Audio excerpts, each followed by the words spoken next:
Chapter 1. The Architect of Sacrifice. I was 47 when I convinced myself I'd finally figured out life. Career? Solid. I'd built my own architecture firm from scratch, and by then, I was designing commercial complexes that carried my name on their cornerstones. Money wasn't a concern anymore. I drove a midnight black Audi, lived in a house with windows wide enough to swallow the morning sun, and had investments stacked neatly like bricks in a skyscraper. What I didn't have was a family. Not really. And maybe that's why Carla's smile hit me the way it did. We met at a gallery opening downtown. She wore this wine-colored dress that clung to her curves in a way that made every man in the room look twice. But it wasn't just her beauty, it was the confidence. Carla laughed with her whole body, as if she owned the space, and people naturally orbited her. She had that rare ability to make anyone feel like the most important person in the room until the next person came along. An architect? She asked that night, when I introduced myself. That explains the suit. You men in suits always look like you're plotting to redesign the world. And you? I asked, sipping my drink. What do you do when you're not breaking hearts at art shows? She smirked. Single mom. That's a full-time job. That was the first time she mentioned Jade, her teenage daughter. 17 then, turning 18 in a few months. I'll admit, I hesitated. At my age, I wasn't exactly looking to start parenting from scratch.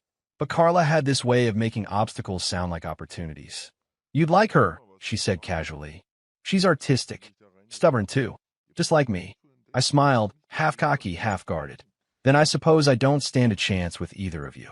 Carla laughed, tossing her hair over her shoulder. That laugh, it was a hook, and I was the fool who bit down hard. We started seeing each other often. Dinners, late-night drives, weekend trips out of town. She was magnetic, and for the first time in years, I felt alive outside of blueprints and boardrooms. Still, early on, Carla made one thing crystal clear. I don't want more kids, she said one night over wine at my place. Jade is my world. I don't want to start over. If you're looking for someone to give you children, I'm not the one. She said it so firmly, almost daring me to disagree. I could have walked away right then. I had no children of my own. I'd picture it once, maybe in some distant version of life. But with Carla looking at me across that candlelit table, her hand brushing mine as if sealing a pact, I told myself love was enough. I'm not here to change you, I replied. If Jade is your world, then she's mine too. Her smile told me I'd said the right thing. And I believed it. I really did. The months that followed were a blur of giving. Carla moved into my house soon after. Suddenly, the home I'd built to be sleek and minimal was filled with traces of them. Jade's paintbrushes drying by the sink, Carla's perfume drifting through the halls, laughter echoing where silence once ruled. I told myself it was life breathing into a structure I'd built too rigid. When Jade turned 18, I paid her private school tuition without blinking. She wanted to pursue arts seriously, and Carla insisted a private program would unlock her potential. I wrote the checks. When Carla's SUV broke down, I replaced it with a brand new one, pearl white, leather seats, top of the line. I told her she deserved it. Vacations? I booked them. Italy, the Bahamas, a ski trip in Aspen even though I hated the cold. Every trip was another attempt to stitch myself into the fabric of their lives. And yet, despite all that, I could feel it, the quiet wall. Jade tolerated me. She said thank you when prompted, smiled politely when I hovered near her artwork, but there was always distance in her eyes. She didn't look at me like a father figure, more like a sponsor. Her mother's family wasn't much better. At family gatherings, I catch her sisters whispering, smirking. Carla really found herself a provider. One of them muttered once, not knowing I could hear. Yeah, her golden ticket, another laughed. I didn't flinch. I just sipped my drink, leaned back in my chair, and smiled like the comments bounced right off me. My silence unnerved them. Let them think I was too proud to care. Truth was the word stuck. They lodged somewhere deep inside, but I buried them under my calm exterior. One Sunday afternoon, during a family barbecue, Carla's brother decided to test me openly.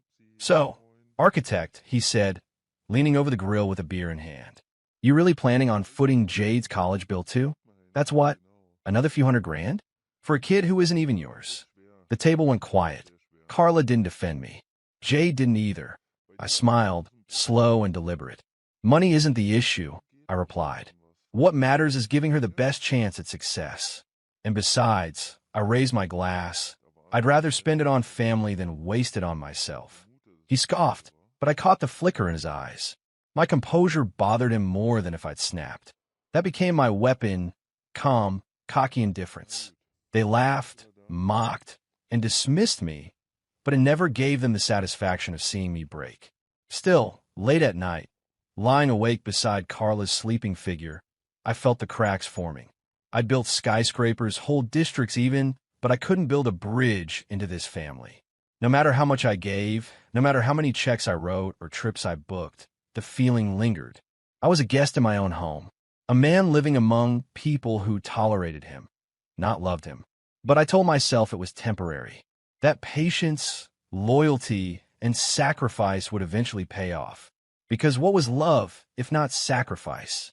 I closed my eyes, repeating the same lie I'd been telling myself since the night Carla first laughed across that gallery floor. That love alone was enough. Chapter 2. Playing Dad without the title. Morning routines became my battleground. By 6:30, I was already dressed in my pressed shirt and polished shoes, pouring coffee into a travel mug while the rest of the house slowly woke up. Jade would shuffle into the kitchen, hair messy, eyes half closed, wearing a hoodie 2 sizes too big. Morning, I'd say, cheerful, as though enthusiasm could bridge the gap between us. She'd grunt, sliding past me to grab the cereal box. That was our rhythm, me trying, her avoiding. I'd offer to drop her at school. Sometimes she'd accept, most times she'd insist Carla was taking her. When she did let me drive, the car ride was filled with the silence of 2 strangers trapped together. Got a test today? I'd ask once, trying to spark conversation. Yeah. Math. English. Need any last-minute help? I was always decent with literature. She turned her head, eyes on the passing road. I'm fine. And that was that. I nod, keep my face calm, and drive on as though I wasn't bleeding inside. Evenings weren't much different. She'd sit at the dining table with her laptop open, books sprawled around her. I'd pull up a chair, careful not to crowd. Need a second set of eyes? I'd ask, pointing at her essay draft. She sighed, reluctant, but slid the laptop over. I'd read her work carefully, pointing out places where sentences could flow better or ideas could be stronger. This line here, I'd say gently, it's powerful, but if you move it up, it could be your thesis. She blinked at me, almost surprised I'd said something useful. For a second, the wall between us cracked. Okay, she murmured, taking the laptop back. That fleeting acknowledgement kept me going. One crumb of appreciation was enough to convince me the whole loaf might follow someday. Her art was the one part of her world I desperately wanted to enter. Jade painted with this raw, moody energy, colors splashed across canvas like she was bleeding emotions only she could understand. I'd step into the garage, where she converted one corner into her studio, and watch quietly. You're talented, I'd tell her. That red, you used it perfectly. It draws the eye without overpowering. She'd pause, brush in hand, then glance at me with suspicion, like I was trespassing. Can you? Not hover, she muttered once. I raised my hands in surrender. Got it. No hovering, just appreciating. I backed away, smiling, though inside I felt like a burglar caught in someone else's house. The financial part was easier. Money was something I could provide without rejection. I paid for her art supplies, hundreds of dollars in paints, brushes, and canvases. I upgraded her laptop when the old one crashed. When her class organized a trip to New York to visit museums, I covered the expenses before Carla even asked. Are you sure? Carla asked once, resting a hand on my arm. It's not cheap. I can handle it, I replied smoothly. Besides, opportunities like this matter. She kissed my cheek, grateful, and I basked in that moment, convincing myself I was investing in love, not just expenses. But every investment seemed to bounce off an invisible wall. Jade rarely said thank you without prompting. Sometimes she wouldn't even acknowledge me when I handed her something. One evening, I drove her to an art supply store across town. She wanted a particular brand of acrylics. On the way back, I tried small talk. When I was your age, I used to sketch buildings. Nothing like your work, but I always thought about how lines and shapes could mean more than just structures. She didn't look up from her phone. Cool. That's it? Just cool. I chuckled. Yeah, cool. Silence followed. I gripped the steering wheel tighter, forcing a calm expression. I wouldn't let her see me frustrated. The hardest moments weren't Jade's coldness. It was Carla's family reinforcing it. At gatherings, her sisters would throw subtle barbs. You're trying too hard, one said over dessert. Jade already has a dad. Don't stress yourself. Her uncle laughed once, after I praised one of Jade's paintings. Careful, he said. You sound more like a fan than a stepdad. Carla would laugh lightly, brushing it off as family humor. Jade never corrected them. She never said, he's part of my life too. Instead, she sat quietly, letting me wear the fool's crown. I remember one sharp moment like a knife. Carla's mother, sharp-tongued and never subtle, watched me refill Jade's plate at dinner. She doesn't need two fathers, she muttered. One is enough. The table chuckled softly.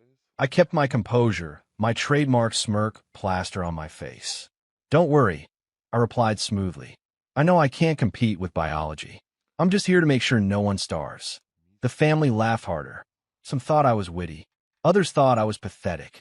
I swallowed both possibilities with a sip of wine.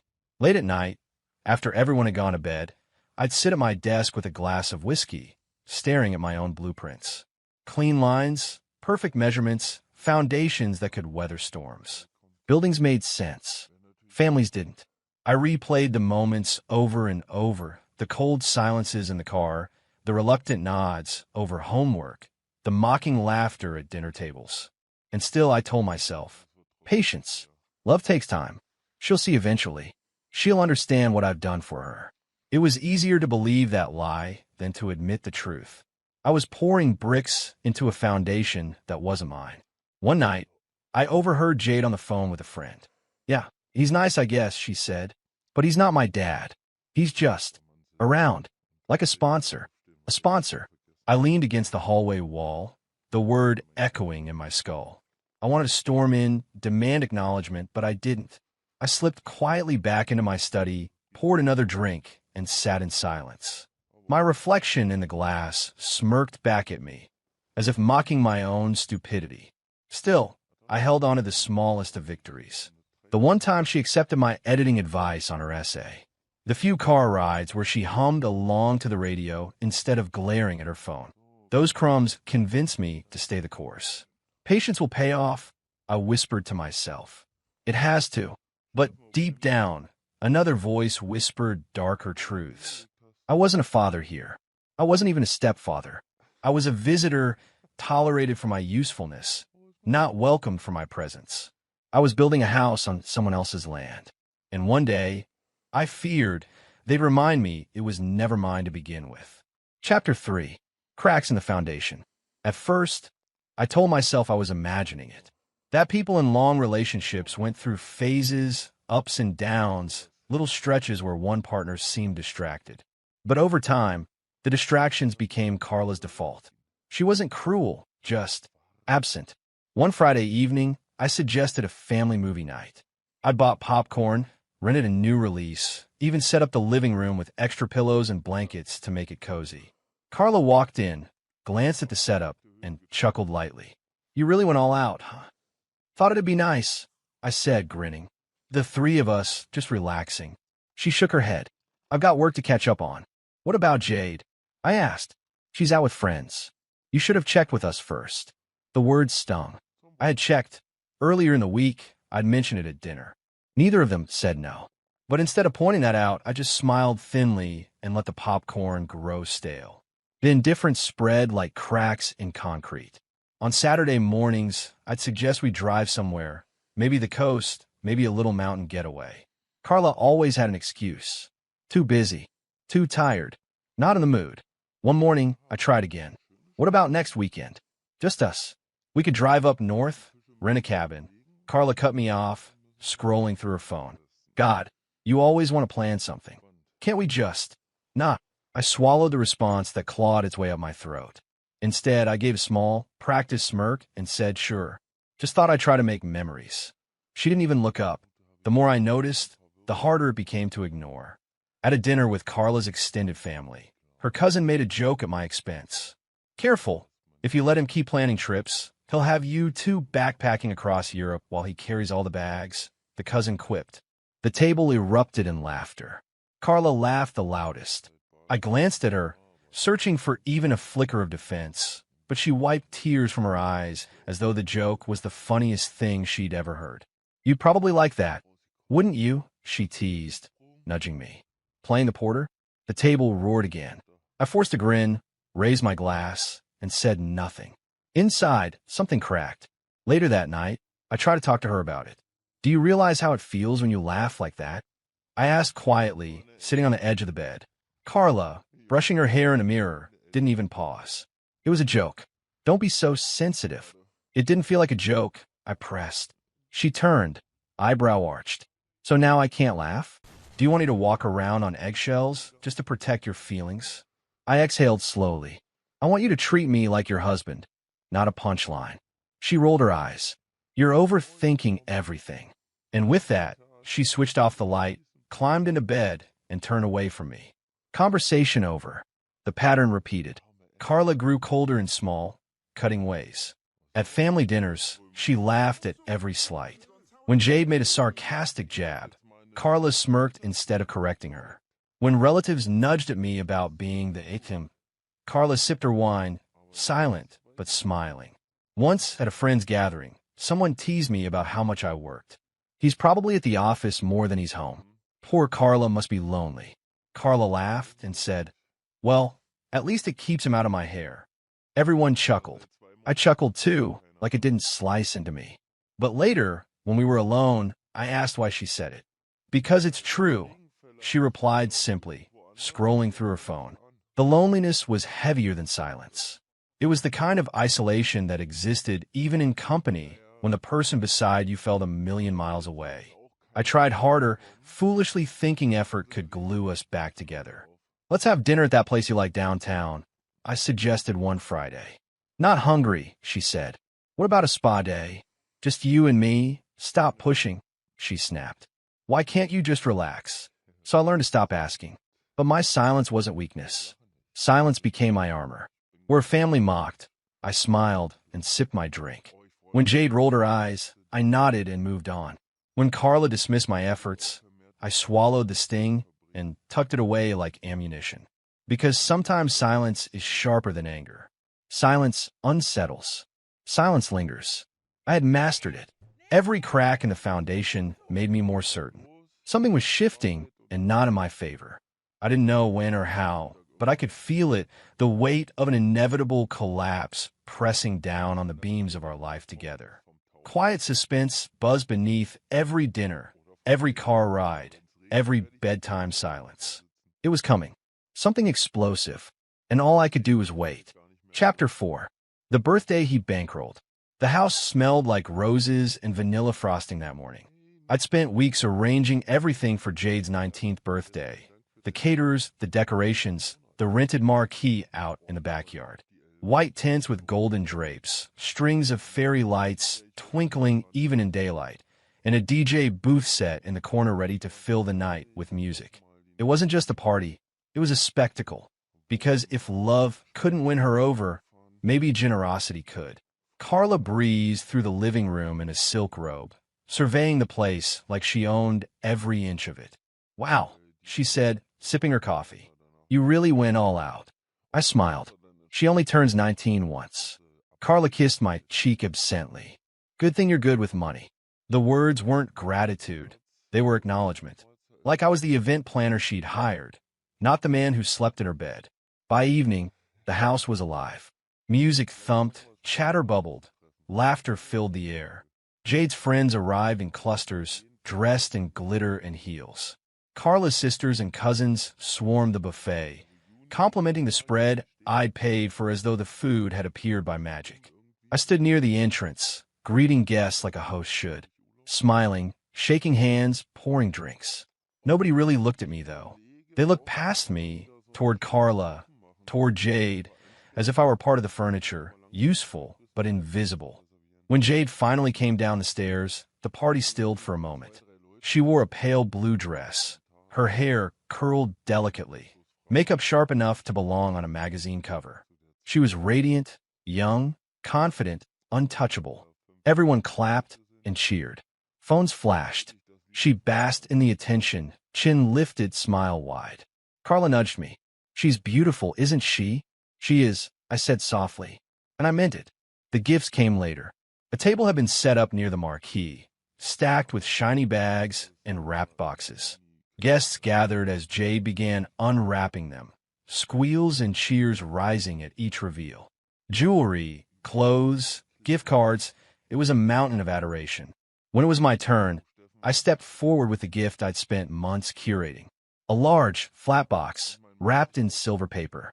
Jade peeled it open and froze. Inside was a framed collection of her artwork, sketches, paintings, digital prints, meticulously gathered, printed on high-quality canvas, and arranged in a collage that told her story as an artist. I tracked down pieces from school exhibitions, borrowed a few from her portfolio when she wasn't looking, even bought back one she'd sold online. "This," I began, clear in my throat, "is your journey. Every brushstroke, every sketch, it's all you. I thought you should see it the way I do, as a masterpiece." For a moment, silence hung heavy. Then polite claps trickled in. A few murmurs of "that's sweet." Jade stared at it blankly. "Thanks," she said flatly, setting it aside. The dismissal cut deeper than any insult. Moments later, Carla's sister appeared, waving a designer bag with a logo big enough to shout from across the room. "This one's from your dad," she announced gleefully. The room leaned in. Jade's eyes lit up as she pulled out a luxury purse, glossy and branded, the kind of gift meant to scream status. "Oh my God," Jade squealed, hugging the bag to her chest. "This is perfect." The crowd erupted. Cheers, whistles, applause.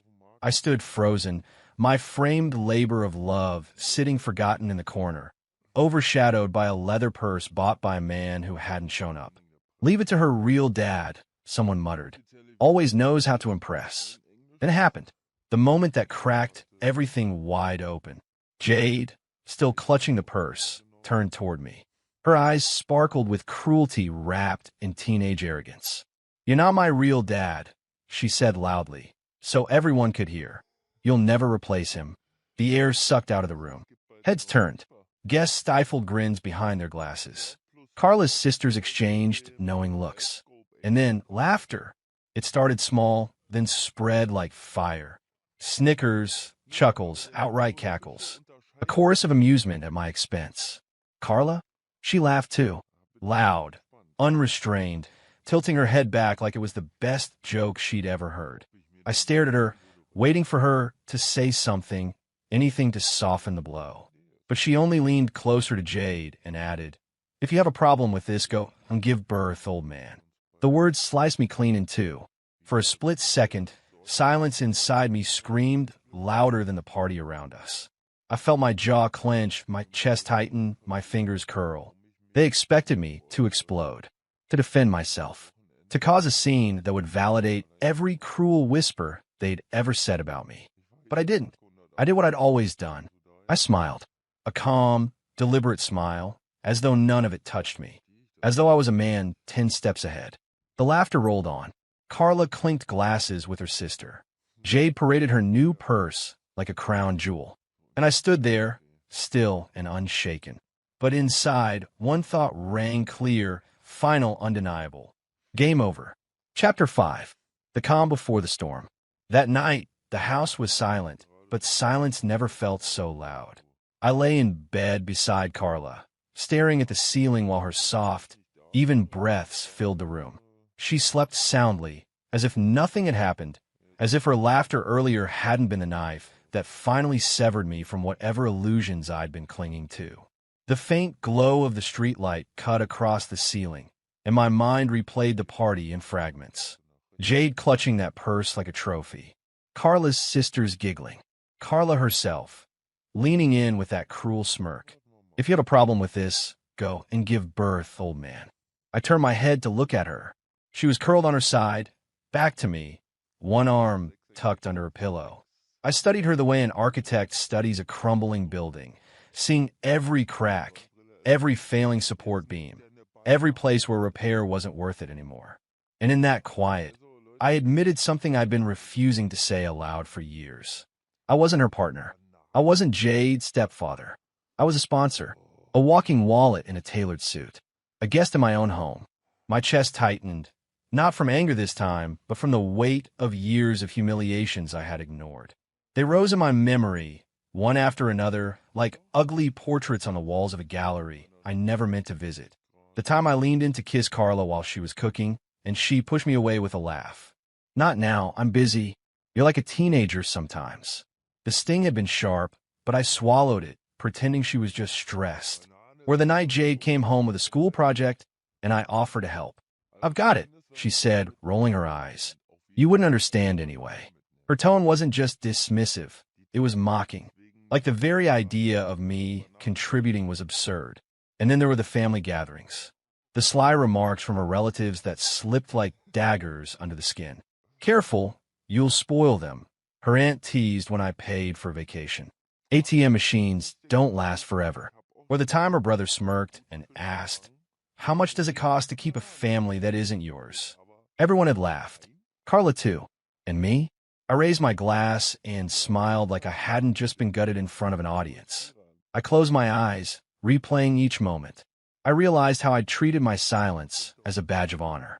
I told myself it was strength, holding my composure while they chipped away at me piece by piece. But silence I now saw wasn't strength. It was surrender. Every smirk I ignored, every insult I let slide, every dismissal I swallowed, it had all been me conceding ground until there was nothing left of me in this house. And tonight, when Carla and Jade laughed at me in unison, they hadn't been mocking just a man. They had been mocking a fool. I sat up slowly, careful not to wake her. My feet touched the cold floor, and I pressed my hands together, elbows on my knees. For the first time in years, my head felt clear. Not emotional, not frantic, just clear. The architect in me took over. I wasn't a husband in this house. I was a builder who had poured resources into a project that was never mine to begin with. And every builder knows, when the foundation is rotten, no structure can stand. I rose quietly and walked into my study. The room smelled faintly of old whiskey and leather, lit only by the lamp on my desk. I sat down, pulled out a blank notepad, and just stared at it. I didn't need to write anything. The plan was already forming in my mind. Step by step, precise, methodical, not revenge. No, something sharper, something cleaner, a reclamation. I thought of the condo I'd kept downtown, a property no one in Carla's family even knew existed. My sanctuary, my escape hatch. I thought of the accounts I'd linked to Carla's name. The cards, the tuition funds, the expenses I should have pulled back years ago. I thought of the faces of every person who had laughed at me. Every glass raised in mockery. Every smirk I endured in silence. And I smiled. A different smile this time. Not the hollow one I wore for them, but a quiet, genuine smile of a man who had finally stopped lying to himself.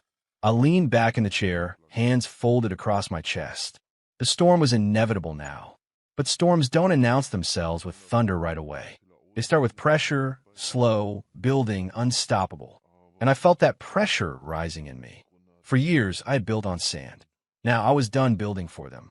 No more guest. No more sponsor. I was reclaiming myself, piece by piece. I stood, switched off the lamp, and let the study sink into darkness. Back in bed, I lay down quietly beside Carla, her steady breathing unchanged. I stared at the ceiling again, but this time there was no doubt, no confusion, no bargaining with myself. Only certainty. I'm done. And as I closed my eyes, I whispered the final thought that sealed it. Tomorrow, I move my first piece. Chapter 6. Cutting the strings. The morning sunlight spilled through the blinds like it always did, soft and golden. But today, it didn't feel warm. Today, it felt like a spotlight, illuminating the beginning of something inevitable. Carla was still asleep when I slipped out of bed.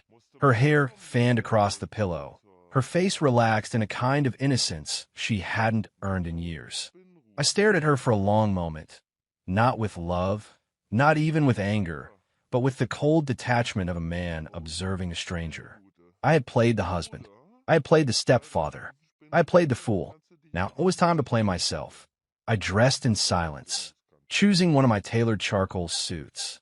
Not because the day required it, no, I could have done what I needed in jeans and a t-shirt, but because it was symbolic. I wanted to look in the mirror and see the man I had forgotten. Disciplined, sharp, untouchable. I checked my watch. 7:02 a.m. perfect. Lawyers like early calls. It shows intent. By 7:15, I was in my study, phone pressed to my ear. My attorney, Harris, picked up on the second ring. "Morning, Mr. Morgan," he said, voice groggy but professional. "What's the urgency?" I leaned back in my leather chair, staring at the ceiling with a faint smirk. "Harris, I want you to begin freezing all joint accounts tied to Carla's name. Every single one. Credit cards, tuition trusts, emergency funds. If my name's on it, it's closed by end of day." There was a pause. "That's comprehensive. Are you certain?" "Dead certain," I said, my tone calm but laced with steel. "This isn't a request. This is me cutting strings. Today." Harris cleared his throat. "Understood. And the condo? Do you want me to know?" I cut in. "That stays quiet. It's mine. Always has been. Don't mention it in any documentation." "Of course." I ended the call, tossed the phone on the desk, and exhaled. The first piece had moved. By 9 o'clock, I was out the door. Carla was in the kitchen then, robe loosely tied, sipping coffee like a queen in her castle. "Heading to the office already?" she asked without looking up. "Something like that," I replied, adjusting my cufflinks.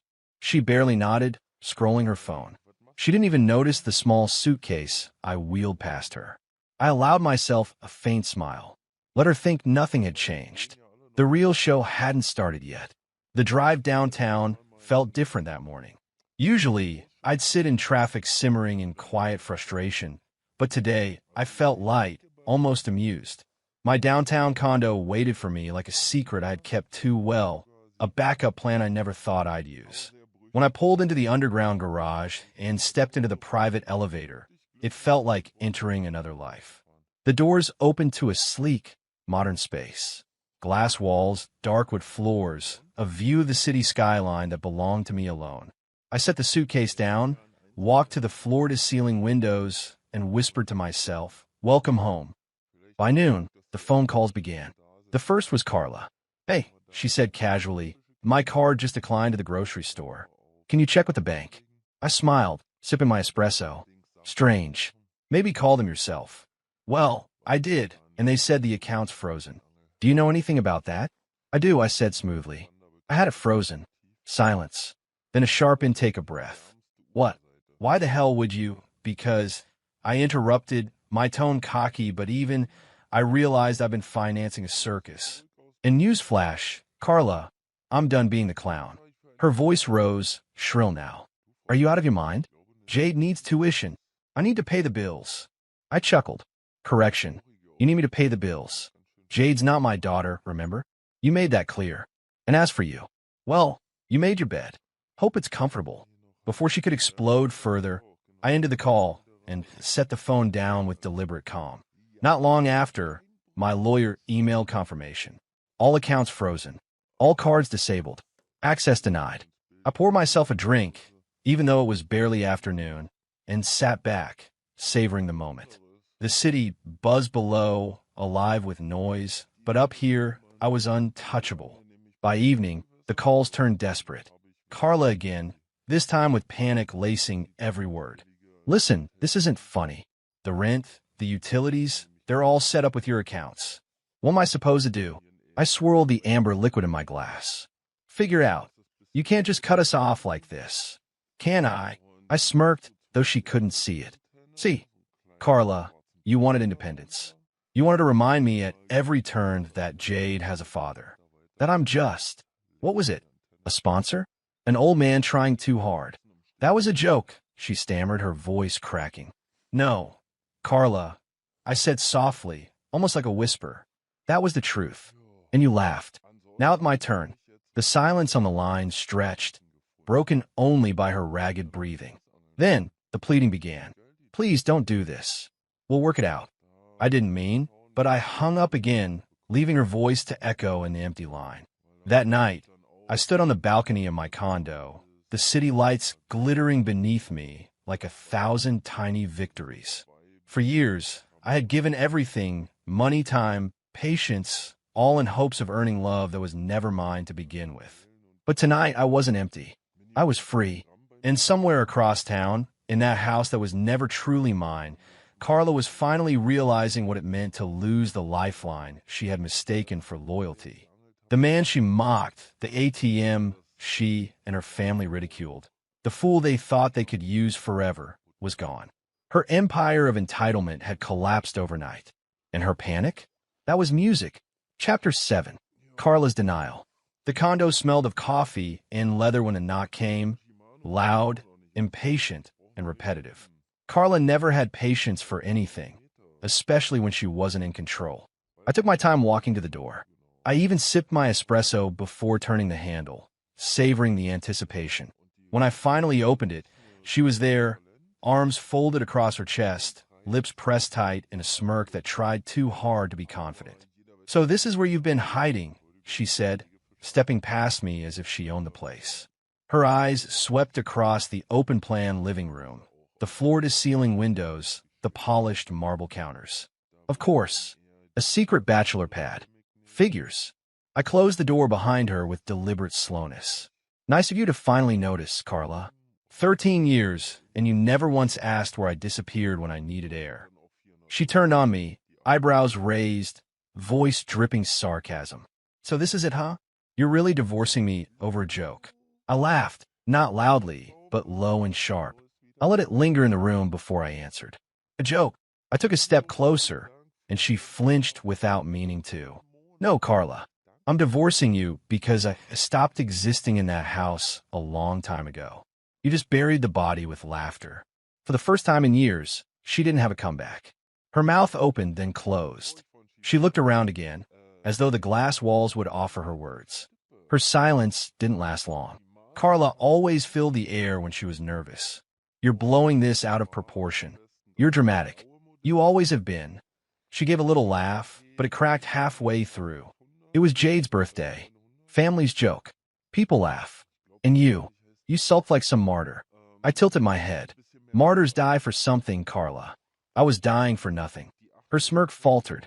She walked to the counter, picking up one of the whiskey tumblers I'd left out from the night before, as though holding it gave her control again. "You think you're making a point. But really, you're just hurting Jade. She sees you as a father figure." I cut her off with a raised hand. "Don't insult me. Jade made it clear I was a wallet with legs. And you laughed." She slammed the glass down, her voice rising. "So what? You're going to ruin everything because you didn't like one comment?" I leaned against the counter opposite her, calm, composed, the smile never leaving my lips. "No, Carla. I'm going to end this because everything was already ruined. You just expected me to keep paying for the pieces." She stayed for another hour, circling the room, trying everything: anger, tears, seduction, nostalgia. I let her talk. I responded with short, precise sentences, never raising my voice, never breaking composure. Finally, she stormed out, muttering, "You'll regret this. You're not as untouchable as you think." I closed the door behind her and laughed quietly to myself. By afternoon, the fallout began.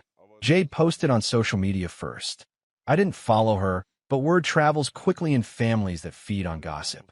A client of mine forwarded the screenshot to me, the caption plastered over a pouty selfie. Some people just pretend to be family until they show their true colors. Imagine leaving your wife and kid over one joke. Cold, heartless, ATM without a soul. The comments section bloomed with sympathy. Her friends chimed in, calling me a monster, a fraud, an old man who didn't understand real family. Even some of Carla's relatives added fuel, all too eager to paint me as the villain. I read every word, sipping my drink, a smile tugging at my lips. Villain? Perfect. Villains don't get used. Villains don't get laughed at. The phone calls came next. Carla's sisters were always loud, but that evening, they were volcanic. The first one didn't even bother with greetings. "You selfish bastard. How dare you humiliate my sister like this? Freezing her accounts? Kicking her out financially? What kind of man are you?" "The kind who's done," I said simply, and hung up. Seconds later, another call. Different sister. Louder this time. "You ruined her life. After everything she gave up for you." I actually chuckled into the phone. "Everything she gave up? That's rich. Tell me, what exactly did she sacrifice, aside from my bank account?" There was a string of curses before I pressed end call. The third sister tried a different tactic, fake sympathy laced with poison. "She's just emotional. You know, Carla, don't throw away your marriage over pride. Think of Jade. Think of the family." I swirled the ice in my glass, savoring the clink. I thought of Jade. I thought of family. Every single day. And all I got was a front row seat to my own erasure. "Thanks for the reminder." Then I hung up before she could reply. By the fifth call, I stopped answering. I turned the phone face down, set it on the counter, and let it buzz until it died. The silence after was bliss. I didn't rant. I didn't cry. I didn't pace the floor like a man unsure of himself. No, those days were long gone. I felt detached, cold, dangerous even, because nothing rattles people more than calmness in the face of chaos. I poured another drink, stood at the window, and watched the sun slip below the skyline. My reflection in the glass wasn't the man who once begged for affection, who once swallowed humiliation for the sake of belonging. No, the man staring back at me was someone else entirely. Smug, certain, untouchable. And as the city lit up beneath me, I whispered the words only I could hear. Checkmate. Chapter 8. The Fallout. The calls had slowed, but the silence that followed wasn't peace, it was strategy. I knew Carla too well. Silence meant she was recalculating, testing angles, preparing her next move. It came 3 days later. She showed up at the condo again, dressed carefully this time. A neat cream blouse, subtle perfume, hair smoothed down like she was meeting a client, not a husband she had humiliated. She even carried a bottle of wine, the same one I'd introduced her to years ago. "Truce?" she asked at the doorway, lips stretched in that faux sincere smile. I let her in, mostly because I was curious how low she would go. She set the bottle on the counter and pulled out the chair opposite mine at the dining table. "We've both said things," she began, folding her hands as if we were in a boardroom. "And, okay, maybe the birthday wasn't handled well, but you can't throw away 13 years over one mistake." One mistake. I arched a brow, swirling the coffee in my mug. "Carla, you build an empire of mistakes. I just stopped paying the taxes on it." Her lips twitched. She tried again. "Look, we've been good together. You've given Jade opportunities she never would have had. We've had vacations, a home, stability. That doesn't just disappear. We can work this out. Couples do all the time." I leaned back, studying her. "That's the thing. We weren't a couple, Carla. I was a sponsor. You were the beneficiary. The sooner you admit that, the sooner we can move on." Her nails tapped against the table, rhythm quickening with her heartbeat. "You're exaggerating. You're hurt. But you'll regret this when things calm down." I smirked. "No, Carla. You'll regret it. That's the difference." The silence that followed was delicious. 2 days later, it wasn't Carla who came knocking. It was Jade. She didn't waste time on greetings. She barged in, phone in hand, face full of entitlement she hadn't earned. "I need money for my tuition," she said flatly, like I was a vending machine she'd fed a coin into. I set down the architectural sketches I'd been reviewing and looked at her calmly. "Then you should talk to your father." Her face twisted. "You're supposed to help. You've always helped. This is about my education, not whatever drama you and Mom are having." I stood, walking toward the window, hands in my pockets. "No, Jade. This is exactly about the drama your mother created. You've been very clear, I'm not your dad. Remember? You'll never replace him. Your words. So now, he gets the honor of stepping up." Her voice rose, sharp and indignant. "He doesn't have that kind of money. You know that. Why are you being so cruel?" I turned slowly, meeting her glare with a calm smile. "Cruel would be me continuing to let you believe life has no consequences. Cruel would be financing your contempt. I'm not cruel, Jade. I'm just. Finished. She stomped her foot like a child denied a toy. You're pathetic. You're ruining my future.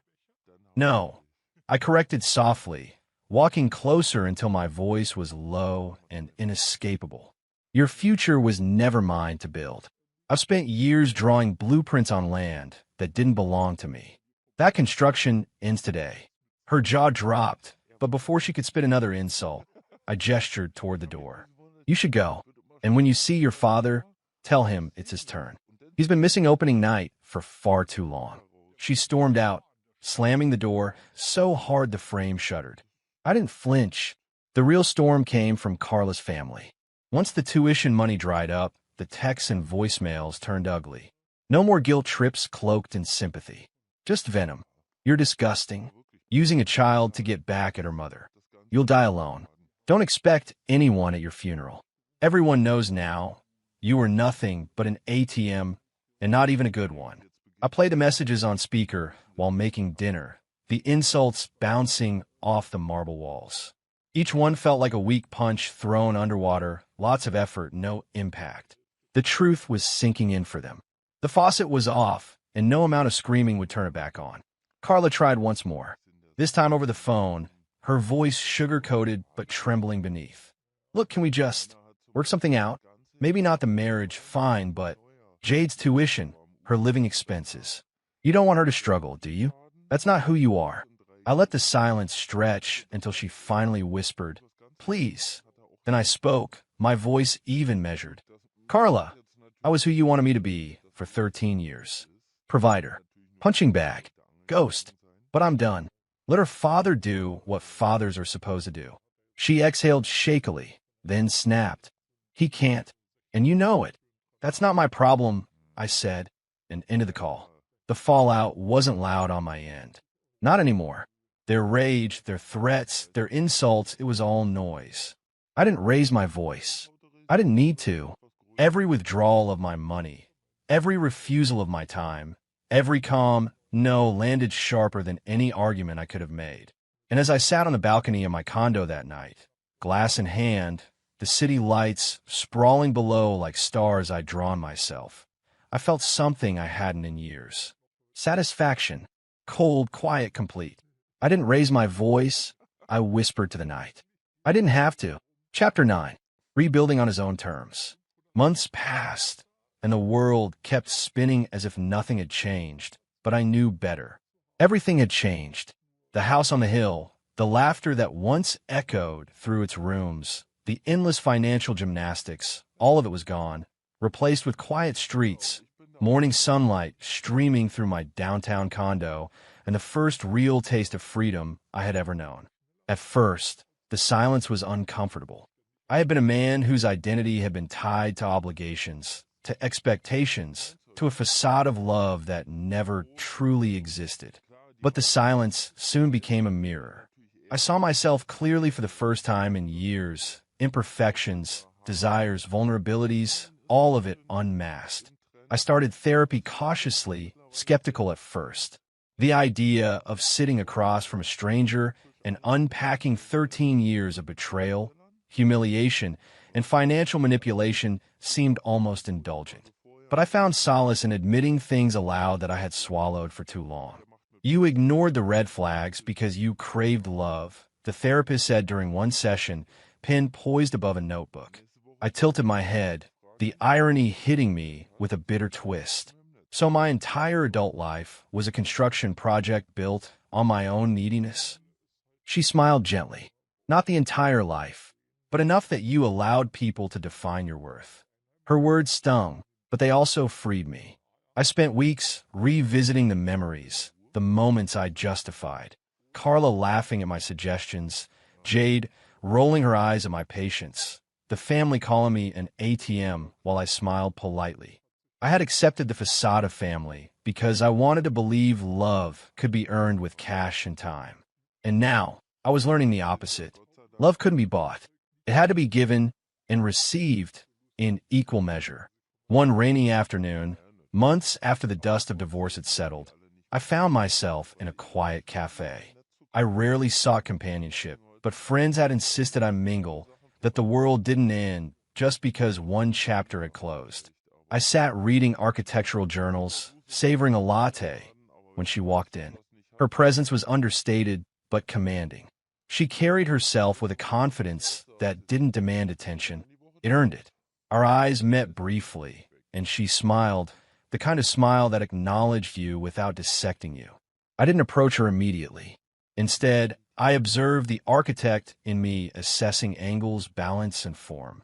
There was symmetry in her laughter, a rhythm in her movements, a warmth that didn't feel threatening but inviting.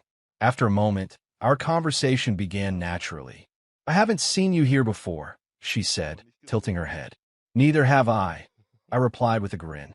"But sometimes the right place finds you." And just like that, a cautious friendship formed. We met for coffee, then lunch, then walks in the park. I was careful, no sudden declarations, no illusions that love could be rushed. But gradually, walls that had stood for years began to crumble. She listened. She asked questions. She valued the man I was, not the money I once supplied, not the identity I'd been forced to wear. A year later, we were married in a quiet ceremony. Not lavish, not performative, just intimate, the kind of wedding that felt like a promise rather than a spectacle. I didn't need approval from anyone, didn't need to impress a room full of people. I only needed her to see me clearly, and she did. And then, a year after that, our son was born. I held him in my arms, tiny and fragile, and for the first time in my life, love wasn't conditional. It wasn't transactional. It didn't depend on acceptance or approval or performance. It simply existed. I watched him sleep in the soft glow of the nursery lamp and felt something swell in my chest that I hadn't experienced before. Pure, untainted, unconditional love. I found myself reflecting often on the contrast between past and present. The irony was almost comic if it weren't so deeply satisfying. I had spent years bending to the will of people who never respected me, giving my heart and resources to a family that mocked me in private, while flaunting false gratitude in public. And now, the world was quieter. I was surrounded by people who valued me, not the money I could give, not the sacrifices I could make, not the patience I could extend. I poured a glass of whiskey one evening, watching the city lights flicker through the windows. My wife sat across the room, smiling at some private thought she hadn't shared yet. Our son played at our feet, oblivious to the complexities of adulthood, radiant in his innocence. I smiled a slow, cocky grin. Funny, I murmured to myself, how I had to lose a fake family to gain a real one. And for the first time in a long time, I believed it. No compromises, no begging for love, no hiding behind patience or wealth. Only the quiet satisfaction of knowing I had reclaimed my life on my own terms. Some nights, when the world was quiet and the city hummed beneath our balcony, I thought back to Carl and Jade. Their laughter, their mockery, their demands. And I didn't feel anger anymore. Not really. I didn't feel resentment. I felt the satisfaction of a man who had outmaneuvered the expectations and broken free. The therapy sessions had taught me that closure doesn't always come from confrontation. Sometimes it comes from a life you build after the chaos, from the boundaries you enforce, and from the love you finally allow yourself to accept. I poured another glass of whiskey, watching the amber liquid swirl. My wife laughed at something our son had done, a high-pitched little shriek of joy. And I thought, with a mix of pride and quiet amusement, that I had finally earned this happiness, not through effort to impress, not through sacrifice without reciprocity, but by finally choosing myself. The irony was delicious. I had been a fool who paid for acceptance, who ignored red flags, who pretended patience would be enough. But the fool was gone. In his place stood a man who knew his worth, who demanded respect, and who finally received love that was real.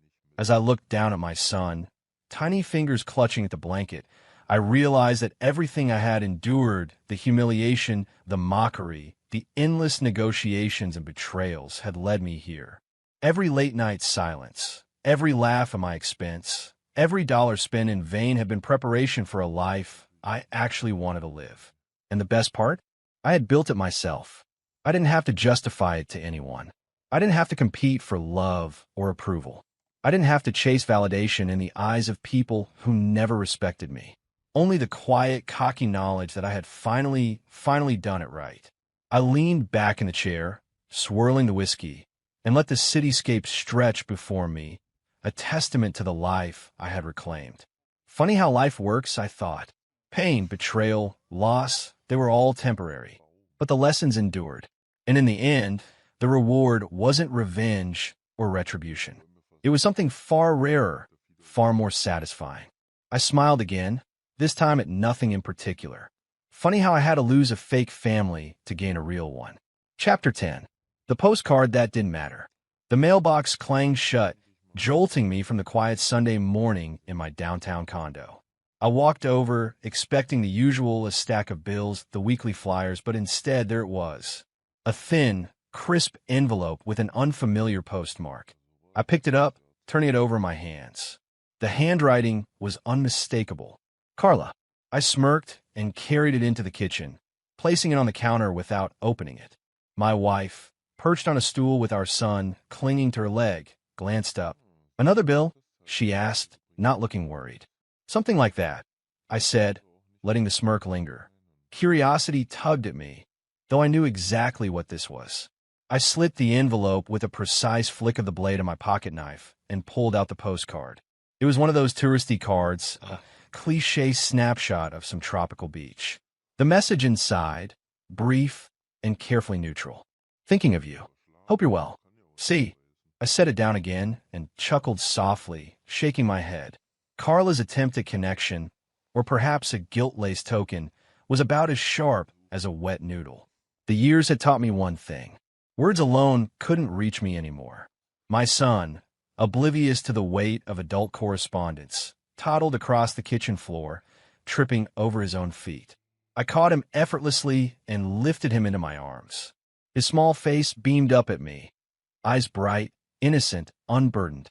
"Daddy," he squealed, wrapping his tiny fingers around mine. I laughed, the sound rich and free, unlike the hollow echoes of the past. "Hey, buddy, did you miss me while I was fighting off the mailbox monsters?" He giggled uncontrollably, and my wife smiled at the scene, sipping her coffee. This life, this love, this laughter was more real than any illusion I had chased in the past. I remembered Carla and Jade, their faces, the sneers, the laughter at my expense, the endless negotiations, the entitlement, the social media drama, the constant reminders that I wasn't enough. And for a moment, the memory flickered in my mind, sharp as a blade, but only for a moment. Because the truth was, I didn't hate them. I didn't feel anger anymore. I didn't feel betrayal gnawing at my chest. All of that had been processed, absorbed, and transformed into something far more potent. Indifference. The postcard meant nothing. Jade's absence in my life meant nothing. The years of mockery and humiliation had been priced, paid, and cashed in full. And now, the account was closed. Permanently. I looked down at my son again, his little hands gripping mine, a curious frown forming as he tried to figure out a way to climb onto my shoulders. "You want to fly, huh?" I asked. He nodded vigorously. I hoisted him up effortlessly, spinning him gently until he shrieked with delight, arms outstretched.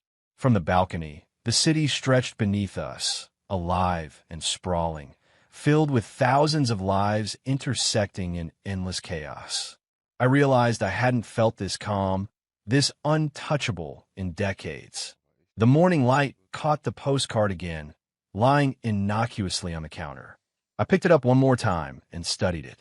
The neat, scripted C. At the bottom, the signature I had once thought meant everything was now laughably small. Petty. Insignificant. I thought about the years I had poured into a house that was never mine, into a marriage that was a transaction, into a family that never truly needed me. And I smiled, not with bitterness, but with relief. The relief of knowing I had escaped. The relief of knowing I had rebuilt. The relief of knowing the only family I needed to invest in now was mine, the one I had chosen, not the one I had inherited. Later that afternoon, we went for a walk. My wife held my son's hand while I trailed slightly behind, watching their small silhouettes against the sidewalk. People passed by, unaware of the quiet victories hidden in the mundane. But I noticed. Every step we took together felt like reclamation, like proof that I had finally turned the page on a chapter that had long since ended. We stopped at a small park, and I watched my son climb the jungle gym, his laughter ringing out pure and bright. I found a bench, sat down, and let my gaze wander. No calls from Carla. No social media tantrums from Jade. No relatives demanding justification or access. Just silence. And in that silence, peace. That evening, back in the condo, I found myself reflecting on the years that had brought me here. The sacrifices I had made, the patience I had shown, the humiliation I had endured, all of it had been necessary. Not as punishment, but as education. Each insult, each dismissive remark, each laugh at my expense had been a blueprint for something I was building now. A life I controlled, a family I nurtured, a self-worth that wasn't contingent on anyone's approval. I poured myself a glass of whiskey and held it up to the light, watching the amber glow ripple. My son crawled onto my lap, tired now, and rested his head against my chest. I felt the steady beat of his heart, and it was grounding, reassuring, real. My wife joined us on the couch, wrapping an arm around my shoulders. I rested my chin on her head and closed my eyes for a moment, allowing myself the full weight of contentment. And then, almost on instinct, I thought back to the postcard one last time. Carla's attempt at reaching out. Jade's absence in my life. The family that once mocked, judged, and demanded. I didn't feel anger. I didn't feel grief. I didn't feel longing. I felt freedom. I had walked away from their chaos, from their mockery, from their entitlement. And in doing so, I had built something far more valuable. A life worth living, on my own terms, surrounded by love that was genuine and unwavering. I glanced at my son, now asleep in my arms, chest rising and falling in peaceful rhythm. He stirred slightly, opening one eye to meet mine. I smiled and whispered, "You're exactly where you belong, kiddo. Safe, loved, real." My wife kissed the top of his head and rested her cheek against mine. We didn't need words. We didn't need acknowledgement. The simplicity of the moment carried more meaning than years of conflict ever had. I thought again of the past, the ridicule, the demands, the endless juggling of expectations that were never mine to meet, and I realized that it had all led here. Each painful experience had paved the way for this calm, unshakable happiness. And for the first time in my life, I didn't feel the need to prove anything to anyone. Not to Carla, not to Jade, not to the family that had once jeered at me. I only needed to honor the life I had built, the family I had chosen, and the love that surrounded me. I placed the postcard back in a drawer, neatly, deliberately, as though burying it for good. It would never haunt me. Its meaning was null, its power gone. I turned back to my son, his soft breathing steady, and allowed a quiet chuckle to escape. The city lights outside glimmered through the windows, and I felt the kind of serenity that comes only after storms have passed. For years, I had fought to be seen, to be valued, to matter. And now, I mattered, not because anyone had validated me, but because I had finally reclaimed my own life. I rested my hand on my son's head and whispered, almost to myself, walking away wasn't the end. It was the beginning. They thought I'd break. Instead, I built. That's the difference between them and me.